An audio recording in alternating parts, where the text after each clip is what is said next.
సిఎల్పిలో జానారెడ్డి మీడియాతో మాట్లాడుతున్నారు. లైవ్ చూద్దాం. రాజ్యాంగ విరుద్ధం, అనైతికము, దానిపైన తగిన వివరణ ఇవ్వాలని లేక దానిపైన తగిన నిర్ణయం తీసుకోవాలని మేము పదే పదే విజ్ఞప్తి చేసిన విషయం స్పీకర్ దగ్గర అది పెండింగ్ ఉన్నది. పెండింగ్ ఉన్న అంశంలో దానిపైన ఏ నిర్ణయం తీసుకోకుండా అదే స్పీకర్ గారు ఏదైనా నిర్ణయం తీసుకోకుండా విలీనం చేసుకోవటం అనేటువంటిది మరి ఇది ఎటువంటి చట్టమో మేము నిపుణులను అడగాల్సినటువంటి అవసరం ఉంది. కానీ ముందర స్పందించవలసిన అవసరంగా స్పందిస్తున్నాం. అంటే ఒక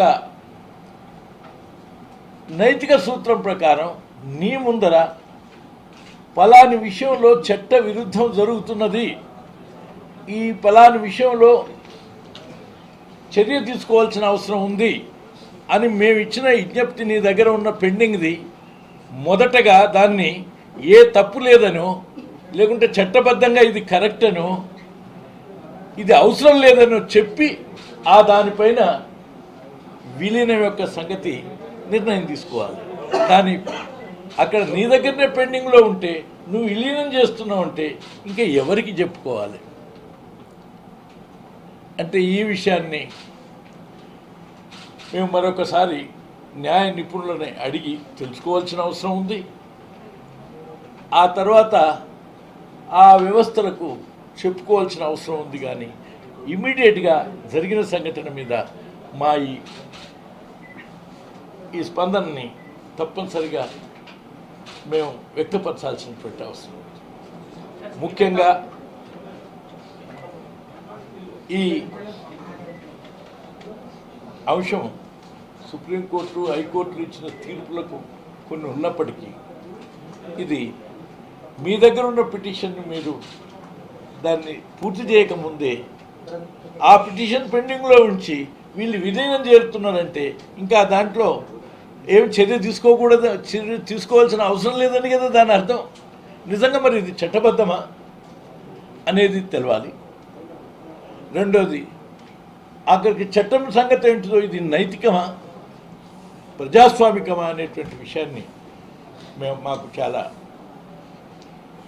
ఈ విషయం మీద మా విచారాన్ని, మా నిరసనని లేక మా వ్యతిరేకతని చాలా సీరియస్గా తెలియపరుస్తున్నాం. ఈ విషయంలో ఇక్కడనే కాదు, నూతన రాష్ట్రం ఏర్పడిన తర్వాత గత ప్రభుత్వాల్లో ఉన్నటువంటి దానికి భిన్నంగా వ్యవస్థలు పనిచేస్తాయని, ప్రభుత్వం పనిచేస్తుందని, ఆ పారదర్శకం ద్వారా ప్రజలకు ఒక నూతనత్వం లభిస్తుందని, అటువంటి ఫలవంతమైనటువంటి పరిస్థితి వస్తుందని ఆశించినది ప్రజలు. మేము కూడా అనుకున్నాం. కానీ అడుగడుగున నూతనత్వానికి పోదామంటున్న ఈ ప్రభుత్వం లేక నూతనత్వానికి పోదాం అనుకుంటున్నటువంటి ఈ ప్రభుత్వం ఆధ్వర్యాన జరుగుతున్న వ్యవస్థలు वो बीएसए में उठाने के सवाल नहीं है, ये असेंबली में उठाने के सवाल और पीपुल्स में उठाने का है और असेंबली में उठाने का है.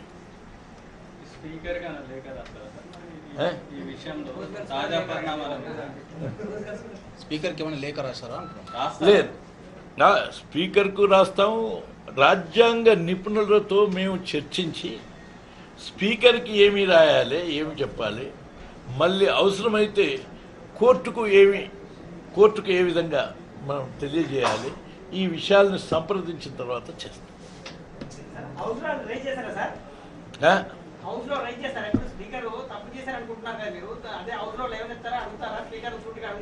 ఎవరు తప్పు చేసినారా, ఎవరు ఒప్పు చేసినారా అనేటువంటిది ఆ తప్పులను గమనించేటువంటి సంస్థలు నిర్ణయిస్తాయి.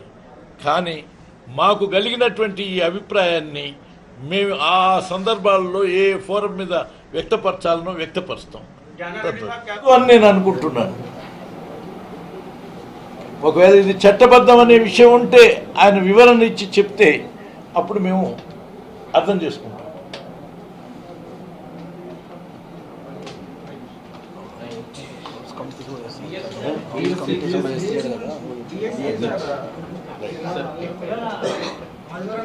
బీఎస్సీ గురించి ఎక్కువ రోజులు అసెంబ్లీ నిర్వహించాలని కోరడము, రైట్ ఆదివారాలు కూడా అసెంబ్లీ నిర్వహించడం. రైట్ ఆ విషయాన్ని మేము ఇప్పుడు చర్చించినాం. దాని విషయంలో వాళ్ళు అక్కడ వాళ్ళు రిక్వెస్ట్ చేసినటువంటిది, ప్రభుత్వం రిక్వెస్ట్ చేసిన విషయం ఏంటంటే అనుకోని పరిస్థితుల్లో సభ లేటుగా మొదలవటం మూలాన ఒక చట్టబద్ధమైన విధంగా తగిన సమయంలో అప్రోప్రియేషన్ బిల్ ఈ మార్చి లోపల ఇది తీర్మానం కావాలి కాబట్టి, ఆమోదింపబడాలి కాబట్టి, అందుకొరకు ఆ డేస్ తక్కువ ఉన్నాయి కాబట్టి ఆ డేస్ను పూర్తి చేయడానికి మీరు సహకరించమని మమ్మల్ని విజ్ఞప్తి చేసినారు. మేము ఇది పౌరులందరి సమస్య కాబట్టి దాన్ని సహకరించడానికి ప్రభుత్వం శీతాకాల సమావేశం కూడా పెట్టలే కదా సార్, మీరు అడగలేదు, వాళ్ళు పెట్టలేదు. రైట్ మేము అడిగినాము కానీ వాళ్ళు పెట్టలేదు. మేము అడగటం అంటే అనేక సార్లు మా వాళ్ళు బహిరంగంగా మేము అనేక సార్లు అడిగినాం. ఈ ప్రభుత్వాన్ని మేము అవసరమైనవన్నీ అడుగుతున్నాము, లేక ప్రజలకు కావాల్సినవన్నీ తెలియజెప్తున్నాము. మా అభిప్రాయం అడుగడుగునా మీడియా ద్వారా, పత్రికల ద్వారా ప్రజలకందరికీ అందిస్తున్నాము. కానీ ఈ ప్రభుత్వం స్పందిస్తలేదు కదా. వారి యొక్క ఏమంటారు ఏకపక్ష ధోరణిలో పోతున్నటువంటి విషయాన్ని కూడా అడుగడుగున ప్రజలకు చెప్తున్నాం. ఇది మీరు విపులీకరించవలసిన బాధ్యత మీరు కూడా నెరవేర్చండి. మేము కూడా మా దృష్టికి వచ్చి మీ దృష్టికి తీసుకొద్దాం అనుకుంటున్నాం, మిమ్మల్ని అప్రమత్తం చేద్దాం అనుకుంటున్నాం. టీడీఎల్పీ మాదిరిగానే సిఎల్పీని కూడా చేస్తారు, ఇది కూడా విలీనము 2/3 అనేటువంటిది మాకు కూడా వినపడుతుంది. అందుకే మీ దృష్టికి తీసుకొస్తున్నాం సార్. మీ దృష్టికి వచ్చిందా? మీ అందరినీ ఇదే పని చేసిండ్రు అన్నట్టుగా మాకు చాలామంది చెప్తా ఉన్నారు. ఇప్పుడు మీ అందరినీ మీడియా వాళ్ళని అందరినీ కూడా ఇదే పని చేసినారని చెప్తున్నారు. దీంట్లో ఎంత సత్యం ఉన్నదో మీరు సమాచారాన్ని సేకరించుకోండి. అదేవిధంగా ఇటువంటి అన్నీ కూడా మీ ద్వారా ఇతరుల ద్వారా రోజు వింటూనే ఉన్నాం. ఇది చాలా చాలా హాస్యాస్పదంగా ఉన్నదని, చాలా అసహ్యమైనటువంటి పద్ధతులని బాధపడుతున్నాం. ఇటువంటి జరగకూడదని మేము కోరుకుంటున్నాం. మా శక్తి కొద్దీ అటువంటి జరగకుండా నిర్వహించడానికి మా పార్టీలో మా ప్రయత్నం చేస్తున్నాం. అడిగి తెలుసుకోండి, అడిగి తెలుసుకోండి. ఏమండి ఏంటిది టెక్నికల్ పదాలు ఇవన్నీ? ఈ అవిశ్వాసాలు పెట్టి ఓడించడానికి నీకు నెంబర్ కావాలి కదా, ఉట్టిగానే అంటే ఇవన్నీ. కానీ అనైతికంగా అప్రజాస్వామికంగా ప్రభుత్వం ఉన్నదనే అధికారంతో అణగదొక్కేటువంటి విధానం ఏదైతున్నదో ఇది తప్పు, ఇటువంటిది కూడదు అని చెప్తున్నాం. అందుకు నీకు అధికారం ఉన్నదని అణగదొక్కేటువంటి ప్రయత్నం చేసేటువంటి భాగం మేము అడుగడుగున ప్రజలకు చెప్తుంటే దాని గురించి ఏం చేస్తారంటే తిరిగి ప్రజలు గుణపాఠం చెప్పడం, తిరిగి అటువంటి యొక్క పార్టీకి ప్రభుత్వం అంటగట్టడం అనేటువంటిదే ఇక్కడ ఉన్న అంశం. దాని కొరకు మీరు అందరూ ఎదురు చూడండి. మిగతా టెక్నికల్ రోజు మీ వార్తల కొరకు టెక్నికల్స్ కంటే అది బెటర్. సార్ ఇప్పుడు వాయిదా తీర్మానం విషయంలో మీరు యాక్సెప్ట్ చేశారని, అంటే ఆఫ్టర్ క్వశ్చన్ అవర్ 0 hour తర్వాత వాయిదా తీర్మానం మేము మా అభిప్రాయం వాయిదాతో మేము యాక్సెప్ట్ చేసినటువంటి విషయం ఏమి లేదు. కానీ మా అభిప్రాయం ఇది అంటే మా అభిప్రాయం అదేనే, మీ ఇష్టం, మా అభిప్రాయం ఇదే అని చెప్పేసి బిగినింగ్లోనే ఉండాలి. ఏంటిది మీ అభిప్రాయం? మా అభిప్రాయం ఇప్పుడు మేము దాని మూలాన మాకు సమయాన్ని ఇబ్బంది అవుతుంది అనేటువంటి విషయం వాళ్ళు వ్యక్తపరిచినప్పుడు మీ సమయం వృధా అయినా కూడా ప్రజల యొక్క అవసరం ఉన్నటువంటి విషయాన్ని అర్జెంట్ మోషన్ ఇవ్వకుంటే ఇది కొన్ని సంవత్సరాలుగా జరుగుతున్నటువంటి విషయం, ఇది కొనసాగిస్తే మంచిదని ప్రజల భావన అని నేను చెప్పినాను. ఆ చెప్పిన విషయం మీద ఒకసారి అంతకుముందు నిర్ణయం తీసుకున్నాం, ఇదే కొనసాగించాలని ప్రభుత్వం వైపు నుంచి వాదించినాం. అది మీ అయినప్పటికీ మీరు ఒకవేళ దీనికంటే ముందు తర్వాత అడ్జర్న్మెంట్ మోషన్ తీసుకున్న ఆ అడ్జర్న్మెంట్ మోషన్ యొక్క అవసరాన్ని మీరు చర్చించకుండా దీర్ఘంగా సభ వాయిదా వేస్తూ పోతున్నారు కాబట్టి, అంటే సభ్యులకు ఎక్కువ అవకాశం దొరుకుతలేదు సభని దిగ్బంధించటానికి. అంటే మీరు వాయిదా వేసేసి అదేంటిది టీ బ్రేక్ అంటున్నారు. కాకపోతే తప్పనిసరిగా వీటిని చర్చించడానికి మీరు అవకాశం అనేది తీసుకోండి. ఒకవేళ ఇది తీసుకోండి అంటే అప్పుడు వారు చెప్పింది ఏంటంటే తప్పనిసరిగా ప్రజా అవసరం ఉన్నది ఉంటే తప్పకుండా మేము తీసుకుంటాం, అది అవగాహనతో పోదామి, ముందే మేము స్పీకర్కు మేము చెప్పి దీని యొక్క తీసుకుందాం ఒక రకమైనటువంటి విషయం వారు వ్యక్తపరిచినారు. అది ఏం వ్యక్తపరిచినా మా అభిప్రాయం నేను చెప్పినాం, మీ అందరికీ తెలుసు. ప్రభుత్వ పక్షానికి ఎక్కువ మెజార్టీ ఉంటుంది కాబట్టి వాళ్ళ విధంగానే పోతూ ఉంటారు. ఇది అనవసరంగా మేము పెద్ద రాద్ధాంతం ఏమున్నది దాంట్లో. ఒట్టిని మీరు అడిగినరా అని చెప్పడానికి టెక్నికల్ ఇది అంతే. వాళ్ళు చేసేదే చేస్తారని నాకు తెలుసు. మా వాళ్ళందరూ అడగమన్నారు కాబట్టి అడిగినా. అర్థమైందా?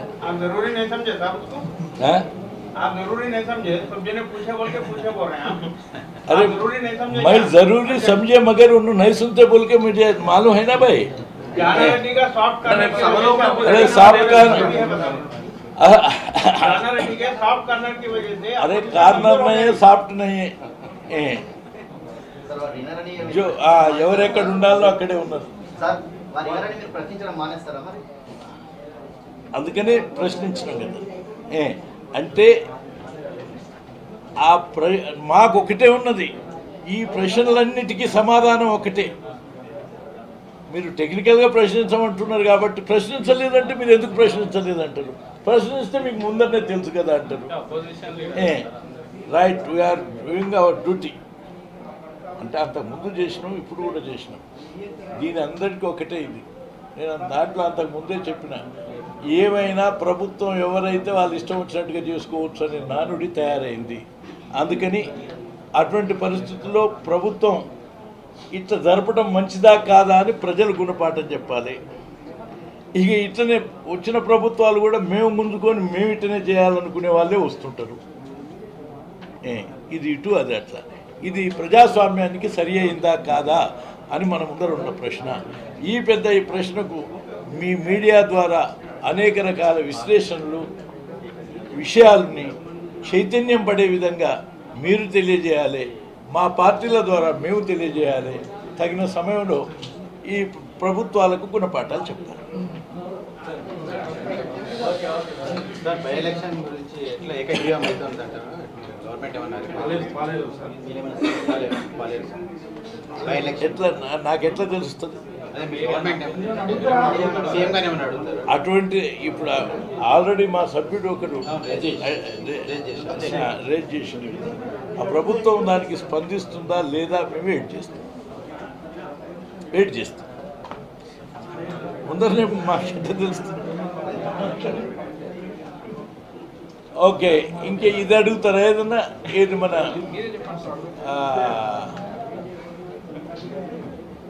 ప్రాణహిత చేయలేదు అడుగుతారా?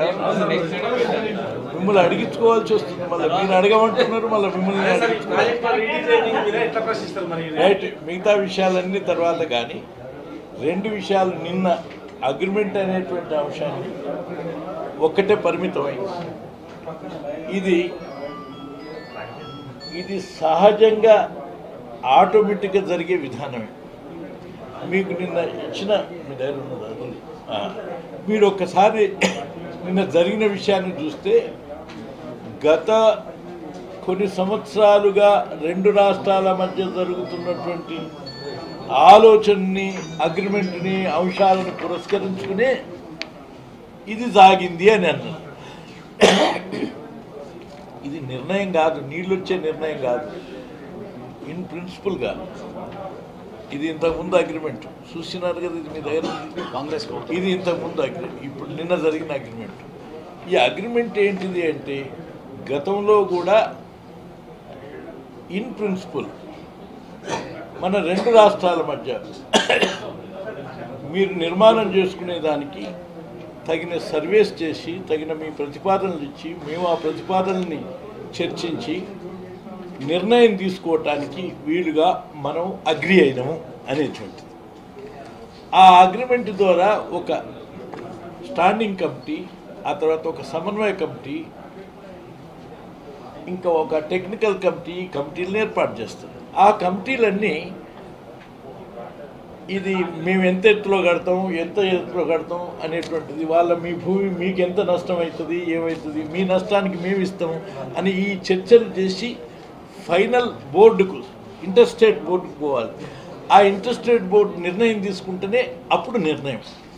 ఆ ఫైనల్ నిర్ణయం కొరకు ఇన్ ప్రిన్సిపల్ కూర్చొని అయ్యే అగ్రిమెంటు ఈ అగ్రిమెంటు.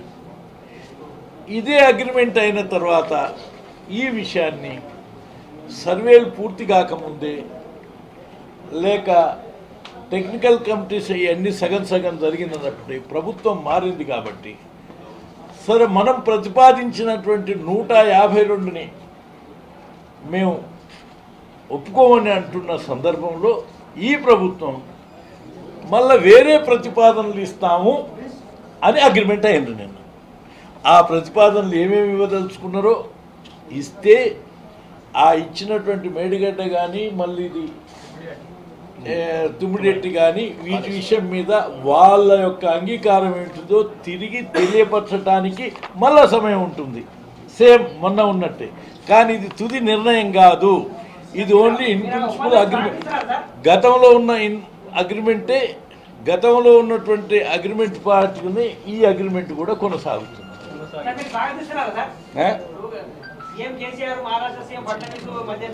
ఇది ఎప్పుడో ఈ ప్రాజెక్టులన్నీ కట్టాలని చెప్పి ఈ రాష్ట్ర ప్రజల తరఫున స్వాగతిస్తున్నాం కాబట్టి సాధించడానికి ప్రయత్నం జరుగుతూనే ఉన్నది.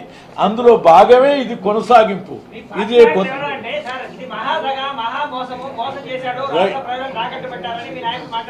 రైట్. ఈ విషయం నేను ఓన్లీ అగ్రిమెంట్ గురించి చెప్తున్నాను, మొత్తం ప్రాజెక్టు గురించి తర్వాత రైట్. ఈ విషయం ఈ ఎత్తు తగ్గింపు ఎందుకో ఏం సంగతో ప్రభుత్వం పూర్తిగా చెప్పిన తర్వాత మళ్ళీ ఒకసారి నేను మాట్లాడతాను. రెండోది, ఈ ఎత్తు తగ్గించుకోవటం మూలాన ఇస్తారని ఆశిస్తున్నాడు. ఇంకోటి మేడిగడ్డది కూడా మరి కొంత భూమి మునుగుతుందని అంటున్నారు. మరి అక్కడ మునిగితే ఒప్పుకుంటారా లేదా అనే అంశం ఇంకా ఇందులో ఏం లేదు. ఒప్పుకుంటామని అర్థమైందా? ఒప్పుకుంటామని ఏం లేదు. అందుకని ఇవన్నీ అయిన తర్వాత వచ్చే రియాక్షన్స్ యాక్షన్స్ ఆ ప్రభుత్వం ఎంతవరకు సఫలమైంది, పోనీ దీని ద్వారా ఎంతవరకు మనకు మేలున్నది అని మేము డిపిఆర్లు ఇవన్నీ ఇంకా లోతుగా చర్చించిన తర్వాత నేను స్పందిస్తాను. ఏది